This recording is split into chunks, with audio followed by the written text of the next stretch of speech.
Nagmarinate pala ako ng chicken wings, Filipino style. Tapos, meron din sa aking mga biyanan, yung nilagay lang nila is asin. Ako kasi guys, ayaw ko talaga yung asin lang. So, kaya gumawa rin ako ng like sa atin.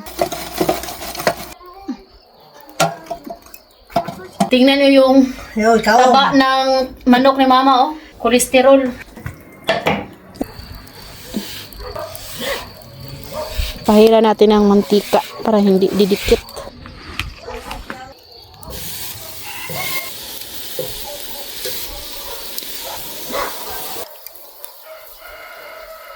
Mabango talaga pag na-marinate yung manok.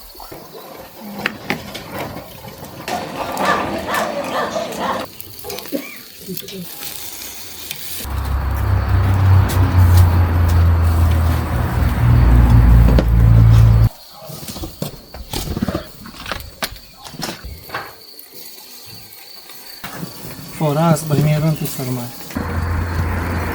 Alas 6:31 na dito ng gabi. Dito kami sa labas kakain. Ayan guys, tapos na. Quando pomasa, Katia?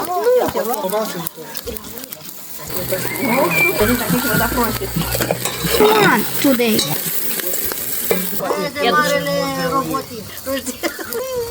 So ayan guys, in-invite din namin yung kapitbahay namin, no?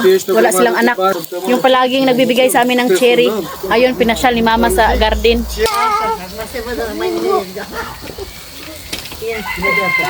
Recetário de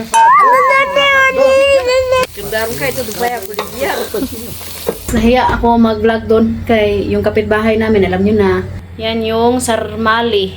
Nagluto na rin si mama dito ng mamaliga. Yung kapitbahay namin, din niya alam na nag-celebrate kami ngayon ng birthday ni Katyusha. Pumunta siya dito sa bahay para magpatulong ni Habiba sa kanyang cellphone. Bumili kasi siya ng bagong phone. Tapos, ayun, sabi namin na umupo muna siya doon at tawagin yung asawa niya ba para dito na lang kakain sa amin.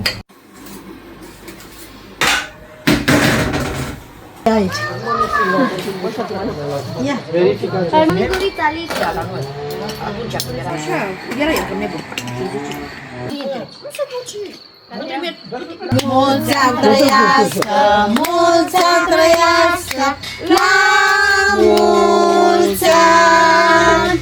Mulțumesc trăiască, mulțumesc trăiască, la mulți ani. Cine să trăiască, Catiușa să trăiască, la mulți ani.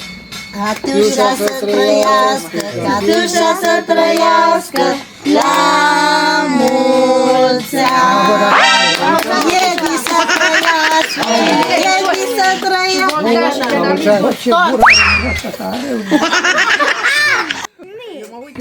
Uite, i-a dat Mulțumesc! bine, nu-i fost mai aproape acolo. Cam de seamă stau. Nu ăla care când a murit antul. Nu vă grăbiți. Am văzut să fac buzele alea acum. Am văzut că mă vrea strângă și așa, nu mă. Alas 9:02 na dito. Ayaw. Mulțumesc! Pabring homes din guys. Hindi lang Pilipinas yung marunong, no? Alas 9 pa guys, pero ayan, oh, maliwanag. Alas 9 na dito, pero parang alas 5 sa Pilipinas ng hapon ba? So yun lang naman guys po. Maraming salamat. God bless and we love you all. Maraming salamat sa pag-rate nyo.